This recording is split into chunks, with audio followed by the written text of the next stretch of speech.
Ladies and gentlemen, I'm truly delighted to be here at this T20 event where all the intellectuals and leading thinkers of the world have assembled. We're meeting at a point of time when there are several challenges confronting the world. The post-COVID era has seen a vast number of people go below the poverty line. Almost 200 million people have lost their jobs, almost 200 million people have gone below the poverty line, and almost 100 million people have lost their jobs. We've seen a huge crisis of climate action and climate finance. We are seeing almost 75 countries of the world facing a global debt crisis. We are seeing many other challenges, including the present challenge of banks crisis in the United States, but the policies being pursued today actually of loose monetary policy leading to inflation, leading to tightening of interest rates, all this eventually is leading to actually a reverse flow of resources flowing from emerging markets to the developed world, whereas most of the growth in subsequent years will come from emerging markets and not from the developed part of the world. So the challenge also is that we need to accelerate the pace of sustainable development goals because we are midway through the 2030 year, which was critical for us, but instead of progressing, the world has actually regressed. We've seen a huge crisis of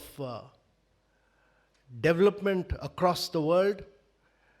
We are seeing massive crisis of climate action. Most of us in the emerging markets have not carbonized the world. We are responsible for occupying very little carbon space out of the total carbon space available at 1.5 degrees centigrade. But irrespective of the fact that the developed world has occupied most of the carbon space, we all have to work together to ensure that at 1.5 degrees centigrade we all survive, and therefore the emerging markets also have to industrialize by decarbonize in the coming years, and that will be a critical challenge. So, India's presidency actually brings together many of these challenges, but we've always felt that every challenge is an opportunity. And the Prime Minister, when we took over the presidency, said that India's presidency will be very inclusive, it will be very decisive, and it will be action-oriented. To my mind, a presidency is a function of three different features. One is, first and foremost, the political narrative, because when India takes over the presidency, the leader is the Prime Minister, actually. He's the leader of the G20 when India is hosting it. And therefore, the political narrative is important. Secondly, the content and how are we looking to shape the final leader's memorandum, and I'll come to that. And thirdly, on how we've executed the presidency so far. We are midway point of that. And I'll dwell on all three issues. First is the political narrative and the fact that in India, the leader is a democratically elected leader the second time after in the biggest democracy of the world with 1.4 billion people. We have a democratically elected leader the second time over whose credit rating still remains very, very high. The people's acceptance still remains very high. But I think more than that, it's important to look at the kind of developmental work that has been done. In the last few years, India has made over about 35 million houses, which is for the poor rural households, which is like actually making one Australia. This has all happened in the last 6 to 7 years. That's the size and scale I'm talking about. We've provided about 110 million toilets to our citizens, which is like providing a toilet to every citizen of Germany. That's the size and scale. We've provided 243 million people with piped water connection, which is like actually providing a water connection to every single citizen of Brazil. We've made about 55,000 kilometers of roads, which is like providing the entire Earth, 1.5 times its diameter, the entire Earth. That's the kind of scale of transformation that has happened. But more important than that is that we've been able to provide a digital identity to every single individual. We've been able to provide bank accounts to every single individual. During 2015 to 2017, we were actually able to provide 500 million citizens bank account. 55% of the bank accounts opened in the world during that period were opened in India. Every second bank account was opened in India. And then through a massive drive, we embedded these bank accounts with the digital identity and the mobile number. And this has enabled us to, because we embedded these bank accounts, we've enabled every individual to make his mobile the virtual bank. And each one of us in India today use our mobile as the virtual bank to do debit and credit directly. We don't do it through a wallet, but we do it directly through that. And this has led to almost India doing about 11x more digital payments than what US and Europe do together. We do 4x more digital payments than what China does. And actually during the COVID period, 800 million people of India got direct benefit transfer money straight into their bank accounts. And we were able, instead of giving large packages, we were putting money straight into the bank accounts of these beneficiaries. So in government today, through the direct benefit transfer scheme, we were able to, today we put money straight into the bank accounts of the beneficiaries in 600 different schemes of the government. So a recent study by the Bank of International Settlement has said that what India has done in the last 7 years would normally have taken India 50 years to achieve. 50 years to achieve. But because of this digital transformation and its ability to stop leakages and its ability to ensure that the benefits of the government reach the common citizens, actually has led to 50 years of work being done in 7 years. So that's the development and the political narrative of India in terms of development. The second is about the content side of it. And its content is very important because how we shape this agenda, what are our priorities, is very important. And the priorities, to my mind, at this particular point of time is really to accelerate the pace of inclusive, resilient, and sustainable growth. The world is confronted by slow growth. The post-COVID era has seen that 1/3 of the world is in recession, and every pandemic in the world historically has led to almost if you go back and look at the history of pandemic, it leads to 6 years of recession post the COVID. 6 years of recession. So you will face a recessionary trend unless the leaders of the world, and when leaders of the world meet in Delhi on September 9 and 10, for them the constituency is the citizens of the world.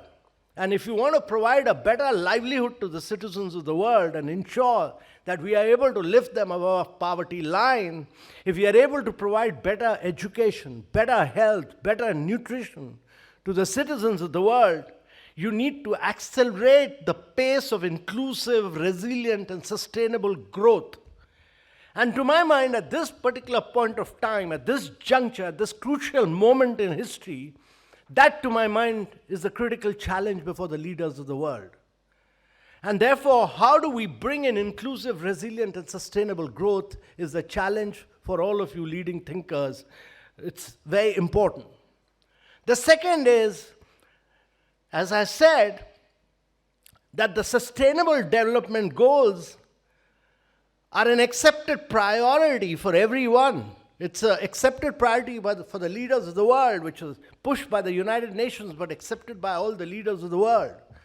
But what we've seen during the COVID and the present cost of living crisis that we are facing as a consequence of the financial policies pursued by the developed world, it has led to a scenario where inflation is impacting several parts of the world, and therefore it's impacting livelihoods, and the cost of living crisis, as well as the post-COVID era, has seen huge segments getting impacted on both literacy and health and education and nutrition. And therefore, how do you implement the Sustainable Development Goals? What is the new action plan for the world to lift these people who've been impacted by the COVID? And how do we keep the SDG action plan in place for the 2030 agenda? And to my mind, both SDGs and climate action are two sides of the same coin. Both two sides of the same coin. So you need resources for both the implementation of the Sustainable Development Goals, because countries which are facing a climate crisis are also facing a crisis of livelihood. And the countries which are facing a challenge of livelihood are also facing a challenge of being confronted by climate in a very big way. And therefore, how do you find resources for both SDGs and climate action is a major challenge. And therefore, my view is that all these institutions, multilateral institutions, which were built in the post-World War II COVID, post-World War II Bretton Woods period, are all, designed for a different era. And therefore, you need these institutions to be able to raise 10x of the resources that they are providing to the developing world by using many other institutional frameworks like blended finance, first loss guarantees, credit enhancement, using the MEGA structure much more. And that is not happening because the present institutional structure of many of these institutions is designed only to do direct lending. Now, in an economy of the size of India, for instance, I'm just giving you this example of India because we are an economy of 3 trillion plus. The World Bank lending is just about 3 billion for SDGs and climate. 3 billion in an economy of 3 trillion. So you need a much higher level of flow of resources for many of the emerging countries and the economies of the South. And it's important because when leaders meet on September 9th and 10th, they have to talk not merely the language of the developed world, they have to talk the language of the global South. Because that's where the real impact in terms of COVID or sustainable development goals have happened. And therefore, you need much more resources to flow in. And there's no shortage of resources. Let me tell you, there are $300 trillion available with the private sector. There's no shortage of money. It's our inability to use institutional finances and make them flow to different countries, because the risk of Asia is very different from the risk of developed world, and the risk of Africa is very different. And therefore, the developed countries get resources at 1.5 to 2%, Asia gets it at 8%, Africa gets it at 16%, sub-Saharan countries get it at 22%. Now you need an agency, to my mind, you need an agency which is able to de-risk all these risks across the world and put it together and enable resources to flow in at much more lower rates of interest. And secondly, you need an agency which is able to do project development of a much more sophisticated level and de-risk many of these projects to enable resources to flow in. And resources will then flow in from institutional financiers, pension funds, many other resources. So you need agencies to structure projects, de-risk them in a very big way. And therefore, the challenge is that these institutions, which were designed for actually driving growth and to ensure that the better financial policies which have lost their way actually need to focus on some of these key critical issues. And fourthly, to our mind, digital transformation is the key. And this is based on our own experience that in India we were able to build digital public infrastructure. Whether it was identity, whether it was Jam Trinity, whether it was COVID during the COVID period, these models are very different from the big tech model which has been pursued so far. So if you look at the last 2.5 decades, most innovation in the world has happened through Google, Apple, Microsoft, Amazon in the western part of the world, and they've happened through Tencent and Alibaba in China. And this has happened because we've provided access to all these large companies of our data, and that data has then been mined for artificial intelligence and machine learning. I think there's a huge debate on this data being so critical. I think this will be the biggest challenge in the coming years. And therefore, Europe pursued a very different policy of GDPR, and then it focused on privacy, but then it killed innovation in many ways, and we've not seen much innovation coming in from Europe. But in India, we followed a very different policy, and that is, we said there will be a digital public infrastructure layer, which is in public interest, publicly owned, but we'll allow private sector. All private sector innovates and competes. And therefore, in India, we've seen PhonePe competing with Google Pay. We've seen Paytm compete with WhatsApp. We've seen 40 different apps competing in the market space with each other. And then we've seen many unicorns emerging from payments. And then we saw a wave of completely new unicorns. Lending, Cart, Pine Labs, we've seen MobiKwik, all using that payment history then to provide credit to citizens. And this is all paperless, cashless credit from payment history. And then we saw another set of new startups and unicorns emerging, which then started using this payment history and the digital identity to provide wealth management to Tier 2, Tier 3 cities and rural areas. So you had startups like Zerodha and Upstock, etc. And Zerodha today occupies almost 30% of our stock market space. And we widened and provided greater depth to the stock market by Tier 2, Tier 3 cities coming in and using this digital identity without any paper, without cashless. On the basis of mobile, you could do transactions as a consequence of this. So a completely new set of unicorns emerging on that. And then we had another set of unicorns which further revolutionized this, which started doing end-to-end origination and certification for insurance work. And you had a new set of unicorns like Digit and Acco actually doing insurance in about 2 to 3 minutes time, providing insurance policies 24/7, 365 days a year to people in rural areas, Tier 2, Tier 3 cities. So it's all the use of your digital identity, banking, banks, your ability to do cashless, paperless work through digital technology, and we've seen digital transformation of a phenomenal order in India and transforming lives of citizens in India. So if you look around the world, there are close to 4 billion people, 3.8 billion people who do not have a digital identity.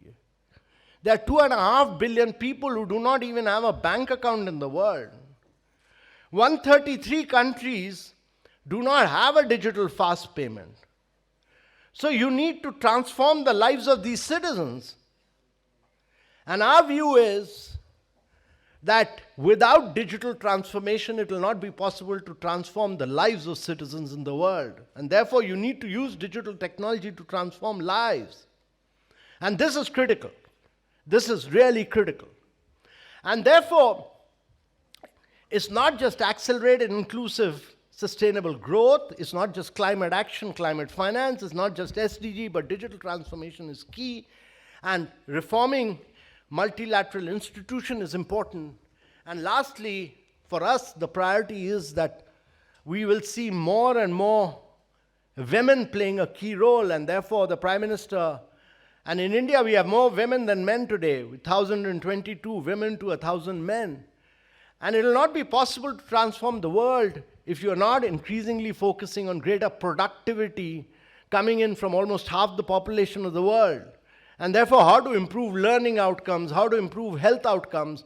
So one of the studies by a leading institution said that it will take 132 years to bring parity between men and women. We don't have 132 years. How do you do this transformation in a generation is important. And what do you need to do to bring this parity between men and women so that you can improve learning outcome, health outcomes, and how do you provide a greater transfer of assets and wealth to women so that their lives get transferred? There are a number of case studies from emerging markets on this, including our own self-help group's model of what we've done. So these are the broad priorities which we've focused on.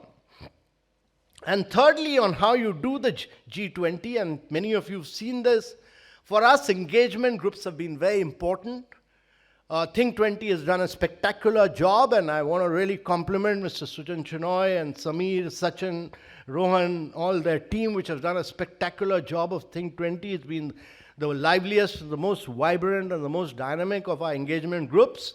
They've done a phenomenal job. But more important is that our leader, our Prime Minister, felt that our G20 should be very different from rest. Most countries actually view G20 as something which is held in the capital, remains in the capital, one city even. But because we are doing, during G20, we do about 215 odd events, it should be very different. It's not like doing a World Cup for 10 days, not like doing a World Cup football for 15 days. It's like a whole year event, and therefore we felt that this is a G20 should be taken out into different cities of India. And we're doing 215 meetings in 60 cities. We're using this opportunity to transform our cities, improve the urban process, drainage, sewage, solid waste. So we've used this to do legacy work in terms of better management of these cities. And we've used this to push the brand entity of the states in terms of their culture, in terms of their handloom, in terms of their handicraft, in terms of their, pushing their, we've asked each one of the states to create their own brand for the international market using the G20. So our G20 is a people's movement, very different from any other G20 done anywhere else in the world. We've used this opportunity to transform India in many ways. And that's been our attempt. So we are midway through this G20. Our G20 is shortened because we are doing it in September 9th and 10th because of the international calendar. We are already in the month of May. Now, all working groups have had two meetings. They've put out their drafts. The drafts are being negotiated at an advanced stage. And based on those drafts, I have drafted out the leaders' declaration now. And I broadly discussed this with Samir that how we are trying to make the leaders' declaration very, very action-oriented. Our leaders' declaration, our attempt, as our Prime Minister said, will be very different. It will not be very text-heavy. It will be very action-oriented. And therefore, for us, putting the preamble, making the priorities, and then putting action below them is very important. And for us, as I said, Think 20 is a very important group, engagement group. And what you feed onto us is very critical and very important. And therefore, that should form a very important input into the final leaders' memorandum, to my mind. And therefore, my request to all of you is that kindly make your recommendations. Don't make it text-heavy. Nobody has the time in the world except, great intellectuals who keep reading 100 pages. We are not interested in making 100 pages of document. We want it to be tight, crisp, and action-oriented.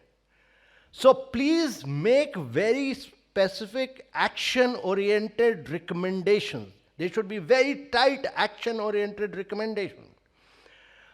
All of you follow a lot of intellectual rigor.